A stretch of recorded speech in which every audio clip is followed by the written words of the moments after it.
Shalom saudara dalam Tuhan. Saudara, Juma mengatakan bahwa tanggal 25 Desember adalah hari lahirnya Dewa Matahari dan bukan lahirnya Yesus Kristus. Nah, saudara dalam Tuhan, pernyataannya ini pun dibantah langsung oleh Elia Miron, dan dari penjelasan Bapak Bambang Nursena kita bisa melihat atau kita bisa simak bahwa Juma tidak paham sejarah tentang Natal. Nah, saudara dalam Tuhan, mari kita lihat video yang terlebih dahulu dan pastikan tekan tombol like, tekan tombol subscribe dan share video ini supaya menjadi berkat bagi banyak orang.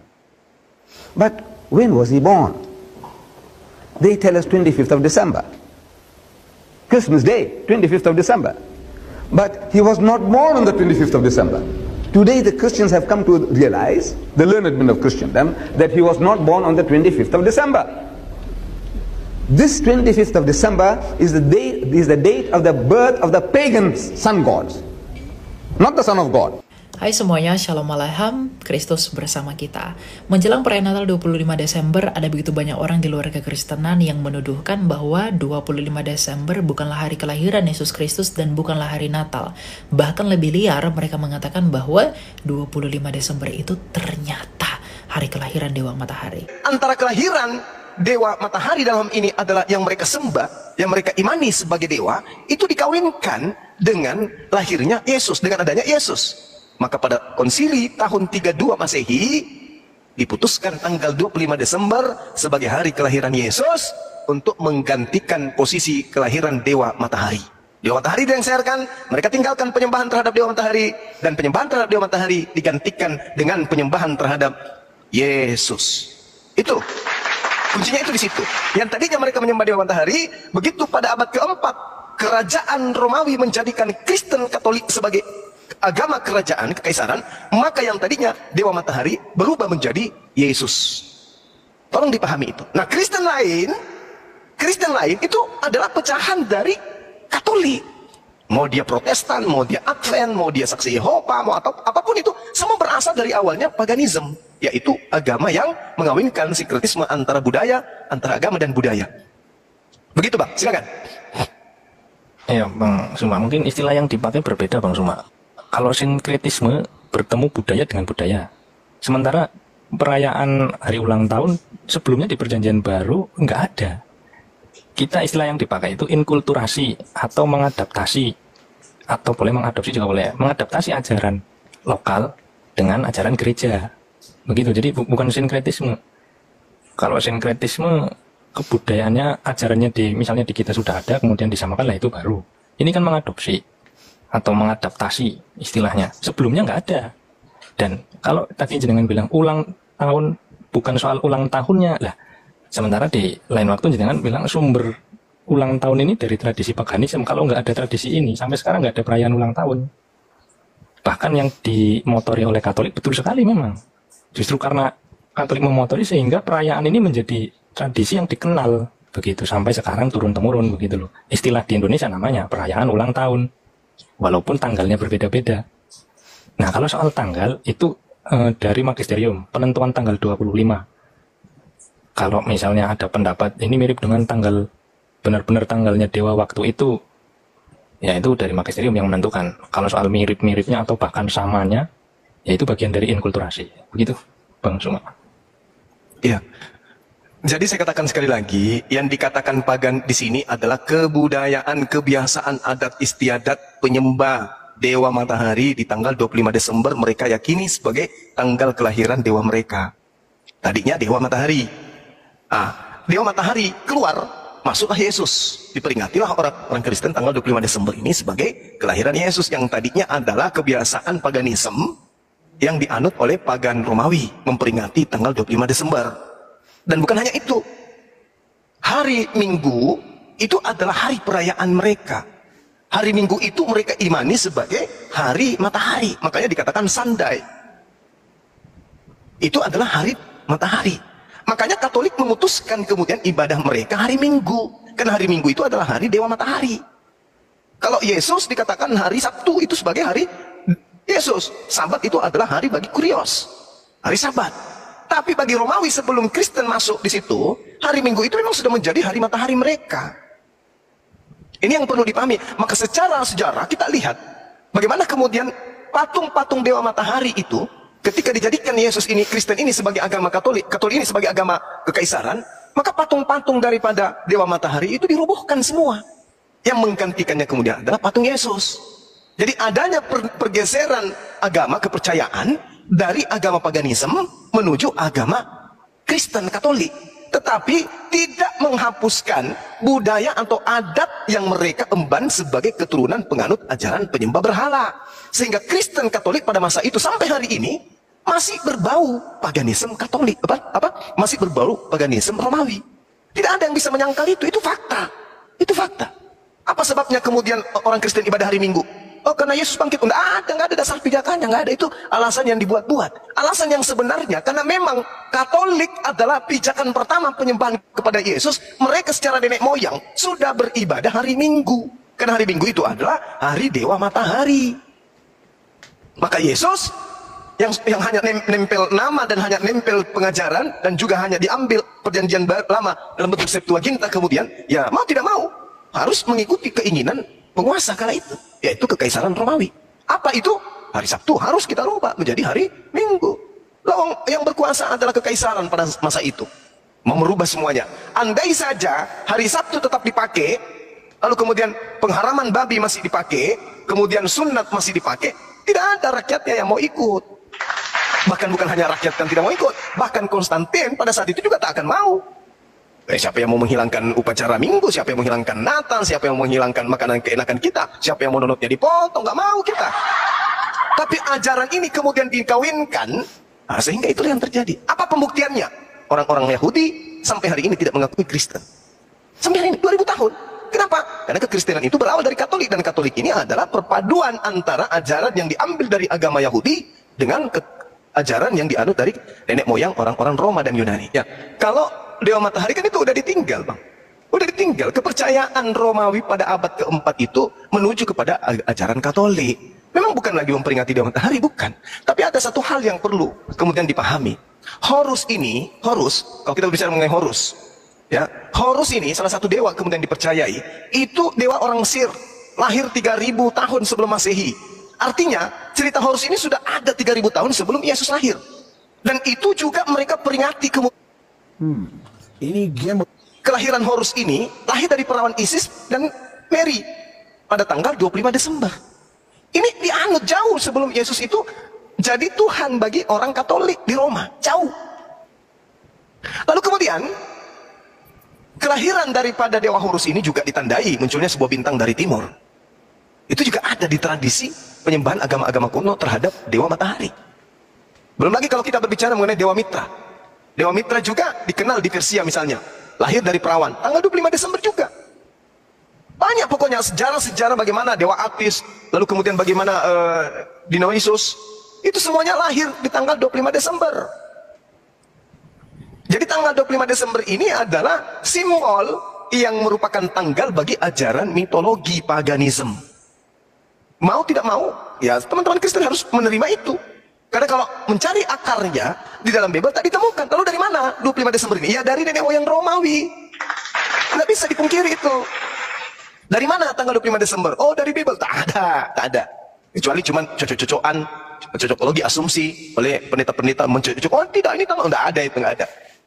Kita harus mengakui sebelum Katolik menjadi agama resmi kekaisaran Romawi itu adalah penganut ajaran dewa matahari yang mereka selalu rayakan tanggal 25 Desember. Begitu Katolik sebagai agama resmi, tanggal 25 Desember tidak dihilangkan. Ibadah dan pesta hari Minggu tidak dihilangkan. Ada nggak ibadah di Yesus hari Minggu? Tak ada. Kok di Kristen Katolik sekarang ibadah Minggu? Iya, karena Katolik adalah pondasi awal seluruh sekte kekristenan dan di situ dianut oleh kekaisaran Romawi, di mana Romawi adalah agama paganisme yang mereka anut, penyembah terhadap dewa matahari, ibadahnya pada saat hari Minggu dan perayaannya tanggal 25 Desember. Sekarang kita akan menjawab dan membuktikan bahwa Tuhan Yesus benar-benar lahir pada tanggal 25 Desember dari kitab suci dan juga data sejarah. Yang pertama kita akan membuktikan dari kitab suci. Injil Lukas 1 ayat 5. Pada zaman Herodes Raja Yudea ada seorang imam yang bernama Zakaria dari rombongan Abia. Istrinya berasal dari keturunan Harun, namanya Elisabeth. Apa yang dilakukan Imam Zakaria? Ayat 10, pada waktu pembakaran dupa, seluruh umat berkumpul di luar dan bersembayang. Kalau pembakaran dupa artinya sedang melakukan hari raya Yom Kippur atau hari raya pendamaian. Nah, pada hari raya Yom Kippur ini dilakukan setiap tanggal berapa? Setiap tanggal 25 September. Nah, ayat 11, lalu tampaklah kepada Zakaria seorang malaikat Tuhan berdiri di sebelah kanan mezbah pembakaran dupa. Melihat hal itu ia terkejut dan menjadi takut. Namun malaikat itu berkata, jangan takut Zakaria, sebab doamu telah dikabulkan. Elisabeth istrimu akan melahirkan seorang anak laki-laki bagimu dan engkau harus menamai dia Yohanes. Artinya pemberitahuan tentang Yohanes sedang dikandung oleh Elisabeth yang adalah istrinya Zakaria. Itu terjadi pada hari raya Yom Kippur yang jatuh pada tanggal 25 September. Lalu kita lanjut ke Lukas 1 ayat 26. Dalam bulan yang ke-6, malaikat Gabriel disuruh Allah pergi ke kota bernama Nazaret di Galilea kepada seorang perawan yang bertunangan dengan seorang Yusuf dari keluarga Daud. Nama perawan itu Maria. Berarti 6 bulan dari 25 September adalah bulan Maret. Berarti malaikat mendatangi Maria itu pada bulan Maret. Apa yang dikatakan malaikat itu kepada Maria? Di ayat 30 malaikat itu berkata, jangan takut hai Maria, sebab engkau beroleh anugerah di hadapan Allah. Sesungguhnya engkau akan mengandung dan melahirkan seorang anak laki-laki, dan engkau harus menamai dia Yesus. Berarti malaikat mendatangi Bunda Maria dan memberitahu bahwa ia sedang mengandung Tuhan Yesus itu pada bulan Maret. Nah, 9 bulan setelah bulan Maret, itu bulan Desember. Jadi apakah benar bahwa Yesus lahir pada tanggal 25 Desember? Tentu saja benar, bukan hayalan. Kalau tadi kita sudah membuktikan bahwa Tuhan Yesus lahir di bulan Desember menurut kitab suci, sekarang kita buktikan dari data sejarah. Menurut dokumen purba yang bernama Coptic Didaskalia Apostolorum dari tahun 189 Masehi, itu menuliskan bahwa, wahai saudara-saudara, tetapkanlah dalam hari-hari perayaan, yaitu Natal Tuhan kita, tepatnya pada tanggal 25 bulan ke-9 Ibrani. Berarti tanggal 25 bulan ke-9 yaitu bulan Kislev, yang bertepatan dengan tanggal 29 bulan ke-4 Mesir. Bulan ke-4 Mesir adalah bulan Kiyah. Nah, kalau kita konversi tanggal 29 Mesir Kiyah menurut perhitungan tahun Koptik Anno Martiri ke kalender Romawi yang kita pakai sekarang, itu akan jatuh pada tanggal 25 Desember. Kalau nggak percaya, coba aja sendiri. Bahkan ya, sebelum dokumen yang saya sebutkan tadi itu ditetapkan, Uskup Theophilus dari Kaisarea pada tahun 160 Masehi sudah merayakan Natal. Lalu Elia, bagaimana dengan tuduhan kelahiran Dewa Matahari? Kelahiran Dewa Matahari atau Sol Invictus itu baru dilakukan pada tahun 250 Masehi. Sedangkan Natal sudah dilakukan tahun 160 Masehi. Jadi mustahil kalau Natal yang terlebih dahulu meniru yang terkemudian yang adalah hari lahirnya Dewa Matahari. Jadi itu hoax, tidak benar. Jadi kesimpulannya, baik menurut kitab suci dan juga data sejarah, Tuhan Yesus atau hari Natal memang dilakukan pada tanggal 25 Desember. Selamat menyongsong Natal, kiranya damai yang datang dari Allah, firman hidup yang menjadi manusia, itu mendamaikan kita kepada Allah. Sukacita bagi semesta. God bless you. Saudara dalam Tuhan, berikut adalah penjelasan Bapak Bambang Nursena tentang 25 Desember. Apakah 25 Desember adalah hari lahirnya Dewa Matahari atau hari lahirnya Yesus Kristus? Langsung saja kita simak penjelasan beliau di video berikut, dan pastikan tekan tombol like dan juga share atau bagikan video ini supaya menjadi berkat bagi banyak orang. Berikut cuplikan videonya. Saudara-saudara yang terkasih dalam Tuhan, ini masih suasana Natal. Kita membaca firman ini mungkin sudah ratusan bahkan ribuan kali. Tapi sesungguhnya apa maknanya firman ini bagi kita? Setiap tahun, di akhir tahun biasanya selalu ada berita atau viralnya berita, apakah benar Yesus lahir 25 Desember? Karena 25 Desember itu musim dingin. Kita sudah mempercayai mitos ini bertahun-tahun tanpa cek and recheck sebenarnya yang terjadi. Sebelum masuk dalam firman ini, saya ingin sampaikan. Sebetulnya itu sudah sering saya sampaikan. Bethlehem itu adalah sebuah kota di wilayah pegunungan Yudea. Situasinya berbeda dengan Eropa. Musim dingin di Bethlehem itu paling kira-kira suhunya antara 15 derajat Celcius turun kira-kira 8 derajat Celcius. Salju itu biasanya turun di bawah 0 derajat. Kalau saudara pergi ke Israel, di wilayah utara biasanya turun salju, yaitu di Gunung Hermon. Tapi Bethlehem bukan Hermon. Bethlehem itu kota pegunungan. Maka tidak ada salju setiap tahun. Tapi pola pikir orang barat ini sudah meracuni kita. Sehingga kita kadang-kadang umat awam menjawab itu menjadi bingung. Dibayangkan salju, apalagi kalau pohon terang selalu ada kapasnya yang melambangkan salju. Itu kan gambarannya orang Eropa. Kalau orang Jawa menyambut Natal dengan kupat dan lepet juga boleh saja. Itu nilainya sama, karena sama-sama tidak benarnya. Ya toh? Masa Tuhan Yesus makan kupat? Itu sama yang terjadi orang Eropa, bukan Israel. Israel ya Israel. Kadang-kadang kita melihat Israel dengan suasana Eropa. Di situ ada gembala-gembala misalnya. Gembala-gembala menggembalakan dombanya di waktu malam. Lah masa malam musim dingin ada gembala yang menggembalakan dombanya? Dibayangkan lagi Eropa. Gak usah jauh-jauh, Anda ke Australia bulan Desember musim panas. Karena belahan bumi yang satu dengan yang lain itu berbeda. Padahal yang disebut padang gembala di situ, ini menurut analisis dari seorang ahli namanya Alfred Edersheim. Dia mengatakan begini, di Israel dia mendasarkan buku-buku orang Yahudi sendiri. Salah satunya itu namanya Traktat Sekalim 7 nomor 4. Itu orang Yahudi punya itu. Nah, Misnah, sumber itu ditulis kira-kira abad kedua. Berarti kira-kira 100 tahun setelah peristiwa. Lalu orang mengatakan, ini kan berita setelah 100 tahun gak bisa dipercaya Pak. Lah lebih gak bisa dipercaya mana? Beritanya orang bule abad 19 atau berita orang Yahudi abad kedua? Kalau kita belajar sejarah baru tahu. Anda membaca sejarahnya Majapahit. Nah, saya itu ingin anak-anak kita yang muda-muda karena kadang gak suka sejarah, akhirnya mendengar saya jadi suka sejarah. Itu gara-gara guru sejarahnya kurang pinter cerita. Makanya anak-anak sekolah itu kan gak suka sejarah, ngantuk kan. Karena yang disuruh menghafal itu angka-angka tahun. Diponegoro perang tahun 1825 sampai 1830 bosen.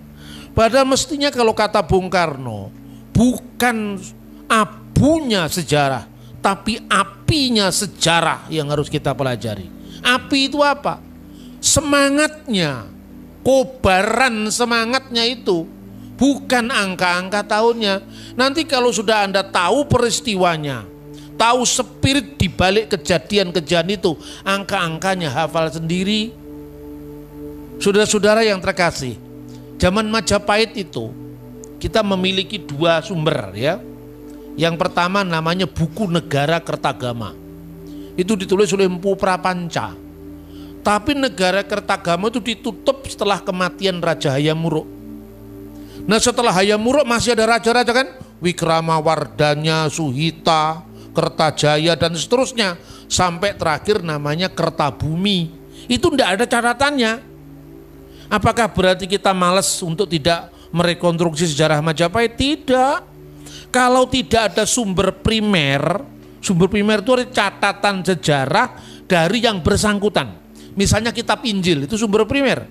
Karena apa? Ditulis oleh murid-muridnya Yesus, mengalami peristiwanya. Gitu loh kira-kira. Sejarahnya Bung Karno, yang nulis Bu Fatmawati, siapa yang tidak percaya? Bung Fatmawati istrinya Bung Karno, ya kan? Yang nulis Ruslan Abdul Ghani, menterinya Bung Karno, tentu percaya. Tapi kalau tidak ada catatan yang sejaman, catatan dari saksi mata, catatan yang sejaman. Misalnya tulisannya Tengku Abdurrahman dari Malaysia yang waktu itu konfrontasi dengan Bung Karno. Itu sumber kedua. Sumber kedua kelemahannya apa? Kelemahannya ya dia musuhnya Bung Karno. Mesti jelek-jelekin Indonesia kan? Tapi sejelek-jelek apapun opininya terhadap Indonesia, dia hidup sejaman dengan Bung Karno. Gitu loh saudara-saudara. Jadi belar sejarah itu penting. Maka tidak ada sumber tentang masa akhir Majapahit, hanya sayup-sayup terdengar. Maka yang dilakukan adalah sumber 100 tahun kemudian. Lah ini lebih penting ketimbang sumber yang muncul 500 tahun, 600 tahun kemudian. Apalagi kalau diklaim. Tadi malam Jumat Legi saya mendapatkan wangsit dari misalnya kakek Gajah Mada. Memang Gajah Mada kakekmu apa? Ya kan? Terus itu kepercayaan tidak bisa dijadikan rujukan. Gitu loh. Jadi umat Kristen itu mesti pintar untuk apa? Untuk memahami bahwa imannya itu sungguh-sungguh terjadi seperti yang tercatat dalam Alkitab. Nah, kira-kira seperti itu. Maka sumber Misnah ini abad kedua ini menceritakan gembala-gembala itu ada 2 tipe katanya. Tipe yang pertama itu namanya Eluhen Bayitot, yaitu gembala-gembala yang menggembalakan domba rumahan. Lah domba rumahan itu apa? Domba-domba biasanya orang Yahudi pada abad pertama. Rumahnya jangan dibayangkan rumah joglo kayak orang Solo. Rumah-rumah di Bethlehem itu dari gua-gua. Jadi karena tekstur tanahnya itu tinggi, rendah, ya. Terus ini ada gua-gua. Anda pergi ke sana, maka rumah itu didirikan di atas gua biasanya. Karena tanahnya itu memang unik, ya. Nah, di bawah itu biasanya untuk menaruh domba-domba pada malam hari. Kalau siang hari dikeluarkan di padang. Malam hari khususnya pada musim dingin dimasukkan ke ruangan. Itulah yang disebut palungan. Jadi jangan menggambarkan palungan itu dari kayu kayak kandangnya orang Purwokerto, bukan. Yang disebut kandang itu ya cerukan-cerukan batu, lalu ada palungan seperti tempat minumnya binatang itu ditaruh di dalam rumah. Yang paling atas itu namanya ruang tamu. Bahasa Yunaninya kataluma. Jadi gambarannya seperti itu loh. Itu domba yang pertama. Nah, domba-domba pertama itu domba yang dipelihara bayit rumah. Bayitot di rumah-rumah. Yang kedua itu adalah Luhen Midbariot. Midbar itu padang gurun. Jadi gembala-gembala di padang gurun. Lah gembala-gembala di padang gurun itu pun masih dibagi 2 lagi. Gembala-gembala biasa. Artinya di padang gurun biasa. Pada musim semi, kira-kira kalau kita ini bulan Maret lah kira-kira ya. Maret atau awal April. Kalau bulan Ibraninya namanya Nisan. Itu dilepaskan di padang. Nanti kira-kira pada awal bulan Oktober, itu nama Ibraninya bulan Markeswan. Itu ditarik ke dalam. Itu domba-domba biasa. Tapi ada domba khusus. Domba khusus itu disebut domba-domba yang sengaja dipelihara di bait Allah. Kenapa dipelihara di bait Allah? Untuk menyiapkan korban-korban persembahan di bait suci. Nah, itu disebutkan dalam traktat Sekalim Yahudi tadi. Bihimah Senimetsef Mirusalaim Viet Migdal Eder. Domba-domba yang ditemukan di sebuah tempat antara Yerusalem sampai ke menara kawanan domba. Migdal Eder itu menara kawanan domba. Itu nubuat dalam kitab Mika pasal 4 ayat 8. Wahai menara kawanan domba. Itulah kira-kira para gembala yang ditemui malaikat. Dan malaikat berkata, jangan takut, karena pada hari ini telah lahir bagimu Kristus Tuhan di kota Daud. Lalu setelah menerima berita itu, kamu akan menemui seorang anak yang dibungkus dengan kain lampin, ditaruh di dalam suatu palungan. Maka gembala itu tadi, para gembala tadi meninggalkan padang tadi, namanya itu adalah padang gembala. Sampai hari ini di Bethlehem, itu ada tempat yang namanya Bet Sahur. Kenapa disebut sahur? Nama itu dinamakan oleh orang-orang Kristen sejak zaman dulu. Karena di tempat itu para gembala berjaga pada waktu malam. Lah berjaga itu bahasa Arabnya sahur. Maka kalau puasa Ramadan sahur itu kan. Itu Bet Sahur. Dari Bet Sahur menuju Bethlehem itu kira-kira 1,6 kilometer. 1000 langkah kalau ukuran zaman dulu datang ke Bethlehem menemui bayi Yesus. Sekarang paham kan? Jadi itu nggak usah ngomong Natal di salju kok ada itu bukan Eropa ini. Ini Timur Tengah, Timur Tengah itu beda dengan Eropa. Makanya lepaskan ketergantungan kita untuk mendengarkan orang yang bukan saksi sejarah.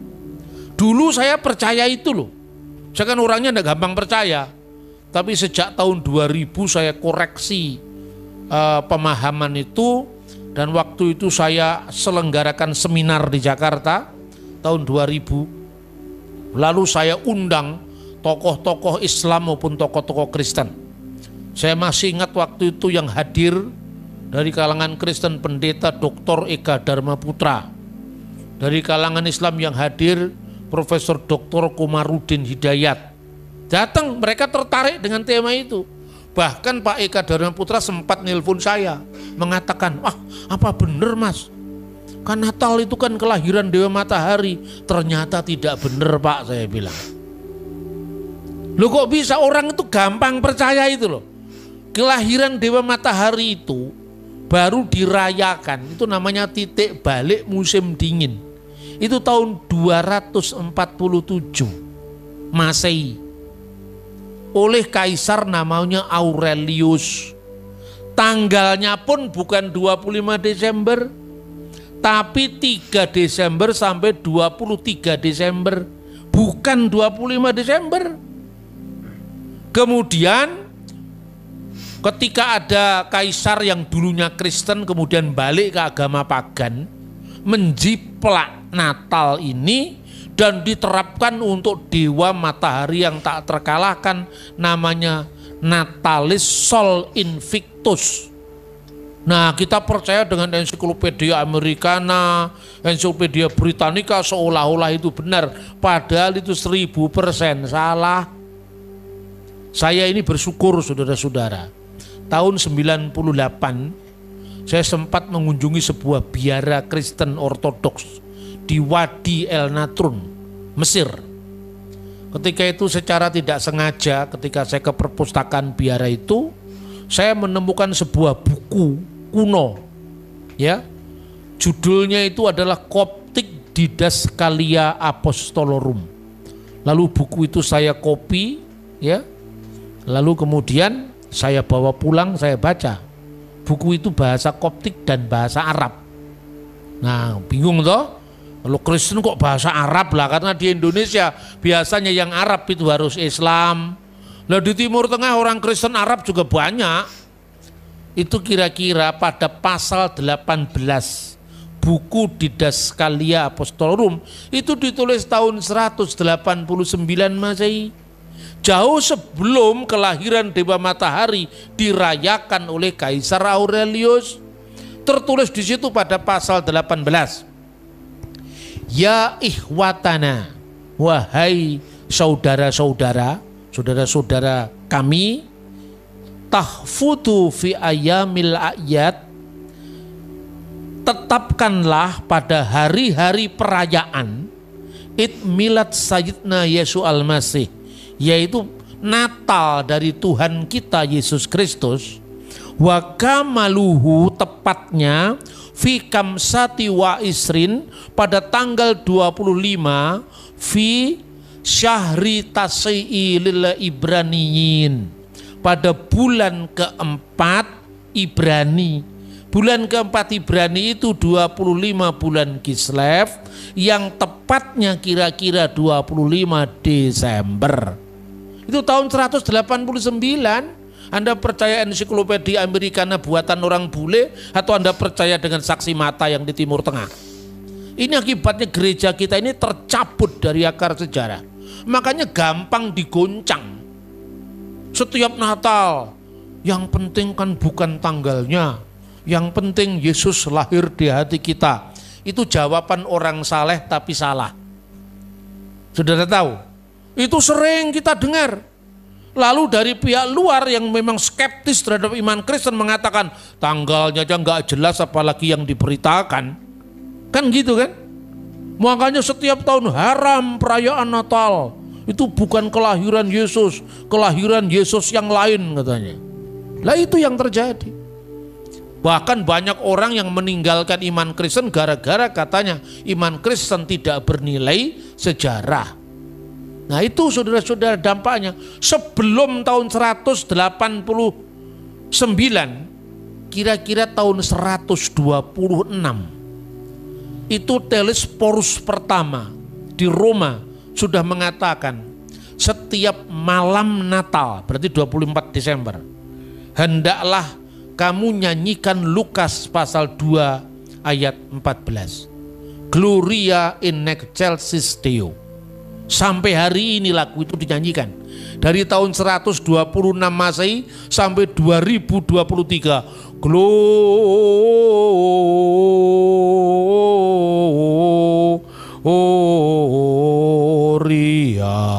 in excelsis Deo. Bahasa Latin. Itu ditulis ya tahun 126. Lah waktu itu orang Roma itu, gereja barat kan, gereja itu ada gereja barat, gereja timur. Gereja barat itu bahasanya Latin. Lukas pasal 2 ayat 14 itu bunyinya lengkapnya dalam bahasa Latin. Gloria in excelsis Deo et intera pac hominibus puna voluntatis. Segala kemuliaan bagi Allah di tempat yang maha tinggi, dan damai sejahtera bagi manusia yang berkenan kepadanya. Baik, salam Tuhan, di videonya kita sudah simak apa yang dibicarakan oleh Juma di video awal. Dia mengatakan bahwa 25 Desember hari lahirnya Dewa Matahari. Dan hal ini dibantah oleh Elia Miron. Ya, Elia Miron menjelaskan bahwa tanggal 25 Desember hari lahirnya Yesus Kristus. Dan juga secara tidak langsung Juma ini dibantah oleh Bapak Bambang Nursena. Bapak Bambang Nursena menjelaskan bahwa tanggal 25 Desember adalah lahirnya Yesus Kristus. Dan salam Tuhan, data yang disampaikan oleh Elia Miron dan juga Bapak Bambang Nursena itu merupakan data yang akurat. Sementara Juma hanya sekedar asumsi. Dari sini kita bisa paham bahwa ternyata Juma ini tidak mengerti sejarah kekristenan. Dia tidak mengerti sejarah Natal. Dia hanya sekedar berasumsi. Nah, saudara Tuhan, apa yang dia sampaikan tentang Natal? Ya, bahwa Natal adalah, atau tanggal 25 Desember adalah lahirnya Dewa Matahari. Itu secara dia. Itu pendapatnya dia. Tetapi saya percaya bahwa kita semua sebagai anak Tuhan, sebagai orang Kristen, percaya bahwa tanggal 25 Desember adalah lahirnya Yesus Kristus yang kita rayakan. Dan tentunya ya, iman kita tetap teguh dan tetap kokoh di dalam Tuhan. Apapun yang kita dengar hari-hari ini tentang Yesus Kristus, tentang hari Natal, itu tidak akan menggoyahkan iman kita. Saya aminkan dan saya doakan itu. Kita tak percaya bahwa Yesus adalah Tuhan. Yesus datang ke dunia ini ya untuk menyelamatkan orang percaya kepadanya, sehingga orang percaya kepadanya tidak binasa melainkan beroleh hidup yang kekal. Dan kedatangan Yesus ke dunia ini kita rayakan tiap 25 Desember ya. Nah, saudara dalam Tuhan, diberkatilah Elia Miron dan juga Bapak Bambang Nursena yang terus menyampaikan kebenaran Alkitab, yang terus memberikan kita pemahaman-pemahaman baru dan juga pemahaman untuk menguatkan setiap iman kita, anak-anak Tuhan ya. Kita doakan supaya kedua hambanya ini, Bapak Bambang Nursena dan juga Elia Miron, dipakai Tuhan dalam pelayanan. Mereka diberikan kesehatan oleh Tuhan, diberikan umur panjang, dan juga apa yang menjadi kerinduan dan cita-cita mereka diberkati oleh Tuhan. Ya, kita doakan supaya melalui pelayanan mereka banyak jiwa-jiwa yang dituai untuk kemuliaan nama Tuhan Yesus Kristus. Nah, saudara dalam Tuhan, di kesempatan juga saya kembali ingatkan kita supaya kita tetap semangat dalam menjalani hari-hari kita, supaya kita tetap semangat beraktivitas dan juga semangat memuji, memuliakan nama Tuhan di atas kerajaan surga. Apapun yang kita alami hari-hari ini, apapun yang menimpa kehidupan kita, mari kita berserah kepada Tuhan dan percaya bahwa pertolongan Tuhan tidak pernah terlambat dalam kehidupan kita. Pertolongan Tuhan senantiasa nyata bagi setiap kehidupan kita. Saudara dalam Tuhan, apa tanggapan saudara setelah menonton cuplikan video tadi? Silahkan tulis di kolom komentar. Tuliskan tanggapan komentar yang baik, yang positif, terutama tanggapan yang memuji, memuliakan nama Tuhan di atas kerajaan sorga. Dan kiranya video singkat ini memberkati kita dan Tuhan Yesus Kristus memberkati kita sekalian. Shalom.